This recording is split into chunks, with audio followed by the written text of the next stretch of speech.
న్యూఢిల్లీలో supreme court August 11 judgement pass చేసింది. ఏంటంటే ఢిల్లీలో ఉన్న స్ట్రీట్ డాగ్స్‌ని వాటిని షెల్టర్‌లో పెట్టి రీలొకేట్ చేయాలని. సో, అది కూడా వితిన్ 8 వీక్స్‌లో. అండ్ వాటికి పిల్లలు పుట్టకుండా ఆపరేషన్ కూడా చేయమని చెప్పారు. సో, ఇంత పెద్ద డెసిషన్ ఇండియా ఎందుకు తీసుకుంది? ఓవరాల్ ఇండియాలో ఎవ్రీడే 10,000 మంది కుక్క ఘాటుకు గురవుతున్నారు. సో, దీంట్లో కొంతమంది చనిపోయారు అండ్ కొంతమంది ర్యాబీస్‌కి గురవుతున్నారు. సో, ఇప్పుడు మనం రిపోర్ట్స్ చూసుకుందాం. 2022 రిపోర్ట్‌కొస్తే 21.9 లాక్స్ కేసెస్ రిపోర్ట్ అయ్యాయి. సో, ఇలా చూసుకుంటే పర్ మంత్ అప్రాక్సిమేట్‌గా 5,000-6,000 మెంబర్స్ కుక్క ఘాటుకు గురవుతున్నారు. సో, దీంట్లో ర్యాబీస్ వచ్చి చనిపోయిన వాళ్ళు 307 మెంబర్స్.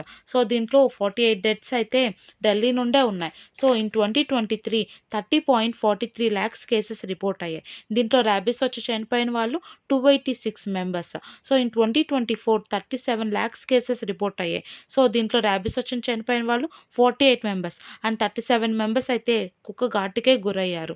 సో, ఇప్పుడు 2025కొస్తే జనవరి to August 4,29,664 dog bite cases report అయ్యాయి. సో, ఇంకా ర్యాబీస్ కేసెస్ రిపోర్ట్ అయింది ఇంకా అవైలబుల్ లేదు. సో, ఓవరాల్‌గా చూసుకుంటే ఢిల్లీ అనేది ఫస్ట్ ప్లేస్‌లో ఉంది.